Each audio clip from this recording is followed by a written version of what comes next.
Halo anak-anak, kali ini dalam PJJ IPS di kelas 7 kita akan belajar mengenai flora dan fauna Indonesia. Silakan buka buku cetak halaman 27. Oke, apa flora dan fauna itu?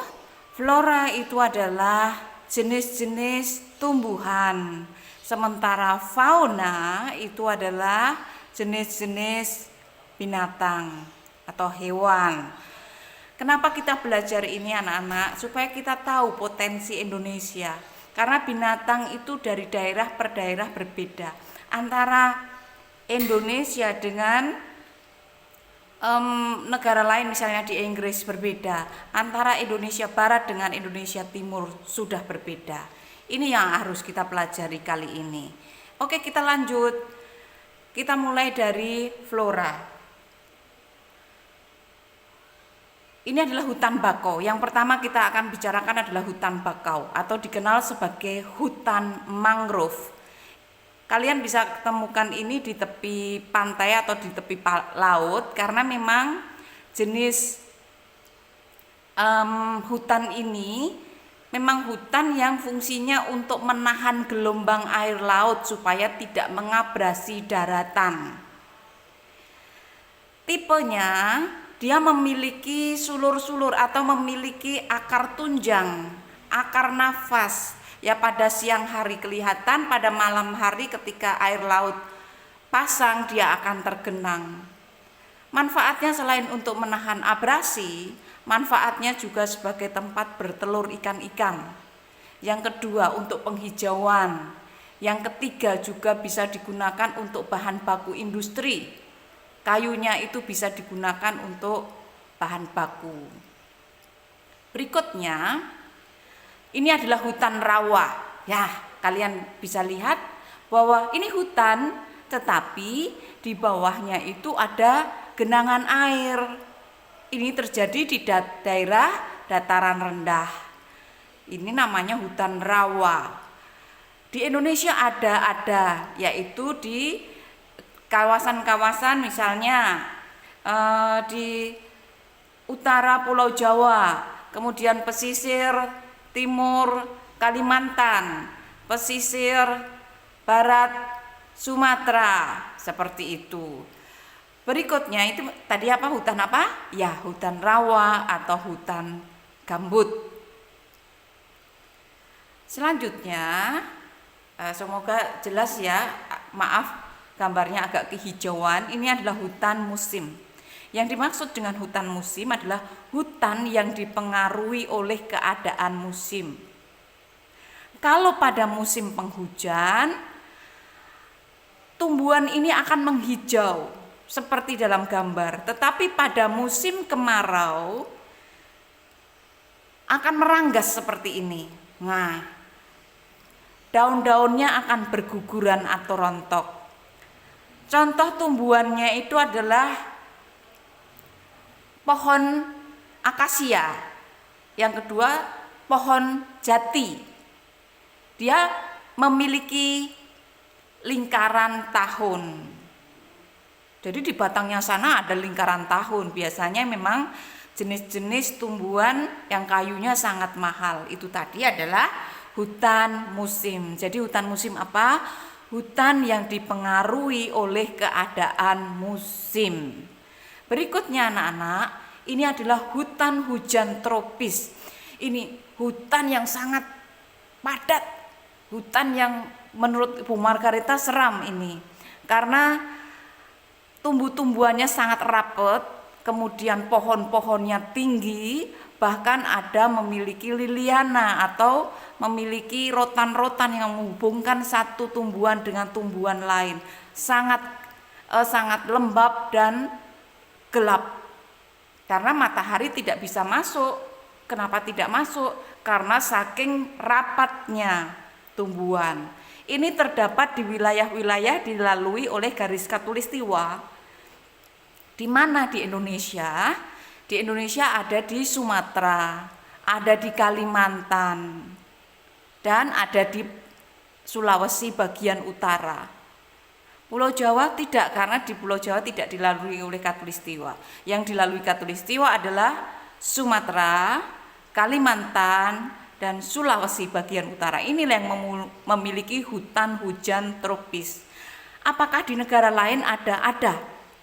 Di Brasil juga ada hutan hujan tropis. Yang pernah kamu dengar ada arwananya gitu, ada anaconda. Ya, itulah hutan hujan tropis. Karena memang sangat rapat. Berikutnya, ini adalah hutan sabana. Yang dimaksud dengan hutan sabana adalah hutan padang rumput yang diselingi oleh pepohonan. Jadi tidak seluruhnya hutan rumput, melainkan ada tumbuh-tumbuhannya seperti ini. Mungkin ada yang nebak, loh itu di Afrika. Tidak, di Indonesia juga ada anak-anak. Di Indonesia, di Nusa Tenggara Barat dan Nusa Tenggara Timur memiliki hutan sabana seperti ini. Selanjutnya, hutan berikutnya adalah hutan lumut atau hutan stepa. Bukan stepi, stepa.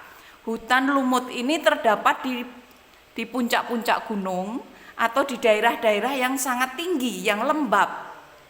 Ya, kalian lihat bahwa itu hutan, tetapi lumutnya banyak sekali. Itulah hutan lumut. Anak-anak, selanjutnya kita akan berbicara mengenai floranya. Ternyata seperti ini nih, flora.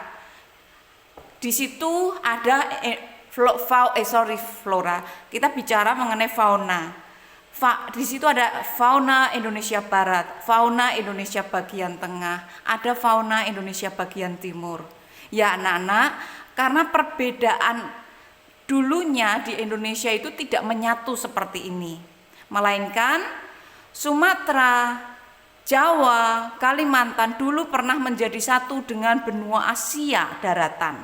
Sementara fauna wilayah timur menyatu dengan Australia. Ini yang menyebabkan perbedaan fauna di Indonesia.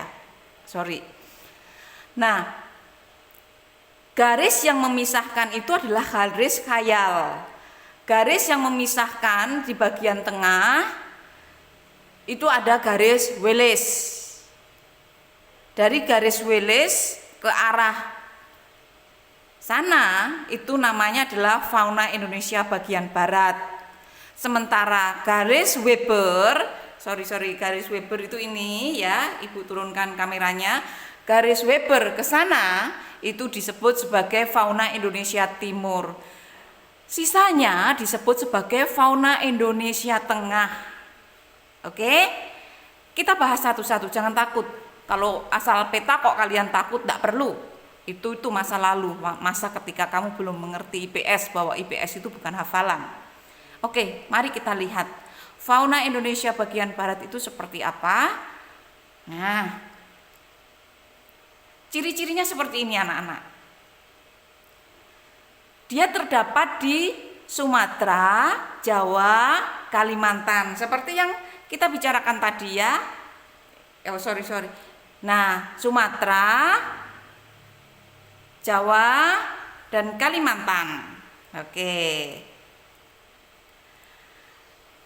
Jadi faunanya itu terdapat ciri-ciri. Pertama itu adalah bulu burungnya tidak berwarna, biasanya hanya putih, abu-abu atau hitam. Jadi monokrom. Bulu burungnya tidak berwarna. Kemudian binatang menyusui atau mamalianya besar-besar. Contohnya apa? Gajah, banteng, gede kan? Ya, binatang menyusuinya besar-besar atau mamalia besar-besar. Kemudian terdapat jenis primata atau kera. Nah, ini dia.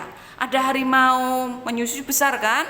Banteng, badak bercula 1, gajah, dan monyet. Berikutnya adalah fauna Indonesia bagian tengah tadi, atau dikenal sebagai daerah peralihan. Ini adalah asli Indonesia ketika benua belum mengalami plate tektonik. Nah, meliputi ciri khas Indonesia yang tidak terdapat di daerah lain. Dia adalah anoa, babi rusa. Kok babi rusa? Silahkan lihat, babi rusa, Ibu dekatkan ya, seperti babi, tetapi kan memiliki sungut atau memiliki gigi yang menonjol seperti itu. Kemudian ada tapir. Tapir itu seperti apa ya? Seperti gajah tapi moncongnya keputus gitu, hampir mirip-mirip babi. Tapi ini khas Indonesia. Dan ini, aduh, siapa ini? Siapa? Oh, bukan. Ini adalah binatang Tarsisius. Oke, sorry. Karena nggak mungkin saya post. Selanjutnya, nah, fauna bagian timur ini adalah wilayah di daerah Papua tadi. Ciri-cirinya di sana unik anak-anak, bulu burung beraneka warna. Binatang menyusuinya kecil-kecil. Tidak terdapat jenis kera. Jadi bohong kalau ada orang mengatakan saya ke Papua ketemu kera. Bohong, karena di sana tidak ada. Atau saya ke Papua bisa menemukan harimau. Bohong, karena di sana tidak ada binatang kecuali orang membawanya. Oke. Karena di sini cirinya tadi seperti itu, bulu burung beraneka warna, binatang menyusuinya kecil-kecil. Paling besar itu hanya kanguru binatang menyusuinya itu. Yang lain seperti tikus berkantung gitu menyusui. Nah, ini adalah jenis-jenisnya. Kecil-kecil kan? Oke. Demikian anak-anak. Terima kasih sudah mau mengikuti pelajaran ini dengan waktu yang lebih panjang dari biasanya. Bab 1 kita sudah tutup. Selanjutnya kita di pertemuan berikutnya kita akan adakan tes. Tetapi tugas kalian hari ini adalah membuat rangkuman mengenai film yang sudah Ibu buat ini. Oke, kemudian foto dan kirimkan melalui email yang sudah pernah Ibu kirim atau nanti akan Ibu kirim melalui grup lagi. Sampai jumpa anak-anak, salam sehat selalu.